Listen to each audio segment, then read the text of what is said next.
İlgeri bir хан жашаптыр. Ал хан 3 вазирин чакырып, мен силерге bir тапшырма берем дейт. Бүт бары анын көзүн карап, макул бериңиз, эмне болгон тапшырма деп келишет. Үчөөнө бирден баштык карматып, силерге тапшырма мына ушул сарайдын бакчасына кирип, мөмө жемиштерден тергиле. Мүмкүн болушунча бири-бириңерге көрсөтпөй тергиле. Кимиңердин баштыгыңар көп болсо, өзүңөр үчүн пайда деди. Анан бул тапшырманы 3-3 түрдө түшүндү. Бирөөсү терип атып ойлонду. Мен кожоюн тапшырма бергенден кийин, бул хан да. Ал тапшырма бергенден кийин мен аны мыкты аткарышым керек. Азыр мен бул бакчадан мен мыкты мөмө жемиштерди теришим керек. Өтө жакшы мөмөлөрдү алышым керек. Анткени ал кожоюн, ал хан деп жанагы баштыгын жалаң гана жакшы мөмө жемиштер менен толтурду. Ал эми экинчиси, бул кожоюн бизге тапшырма берди. Кожоюн муну текшербесе керек деди дагы.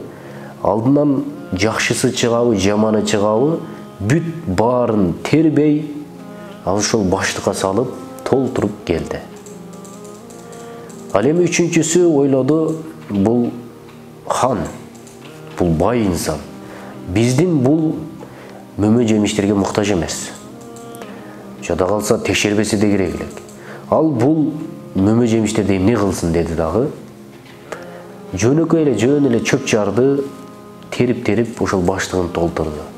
Ал мөмө жемиш эмес, жөн эле чөп, таш, кыскасы алдына чыккан нерселер менен толтуруп келди. Келгенден кийин тиги хан эч бир ойлонгон жок. Тиги баштыктарын карап да койбой, ар бирин бирден зынданга салып койду.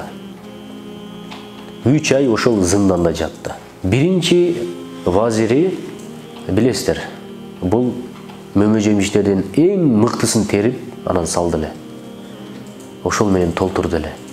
Бул ошол мөмө жемиштерин жеп, эч бир кыйынчылыксыз 3 ай өмүрүн өткөрүп, ошол зындандан чыкты.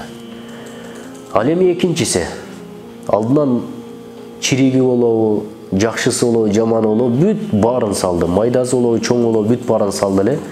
Бул инсан 3 айдан кийин арык бир өлөйүн эле деген бир вазирге айланып чыкты ошол жерден. Бирок тирүү чыкты. Ал эми үчүнчүсү эмне болду билесиздерби?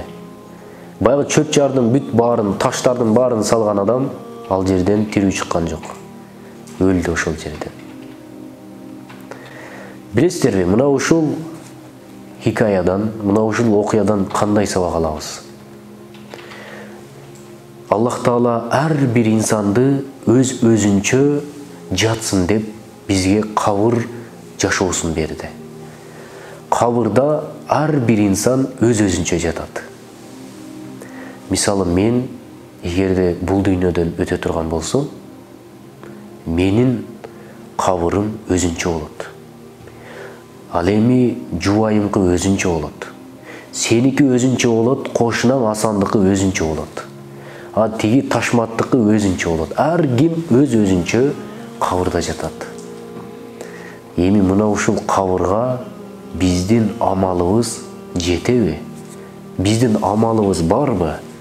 Ошол кабырыбызды нурланткан бир амалыбыз жарайбы?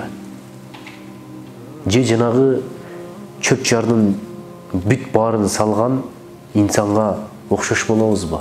Эч нерсебиз жок. Кабыр азабына азапталып жата беребизби? Мына ушул нерселерден биз үлгү алышыбыз керек. Мусулман адам ар бир окуядан сабак ала алат. Ар бир нерседен сабак алып, өзүнүн жашоосуна сиңире алат.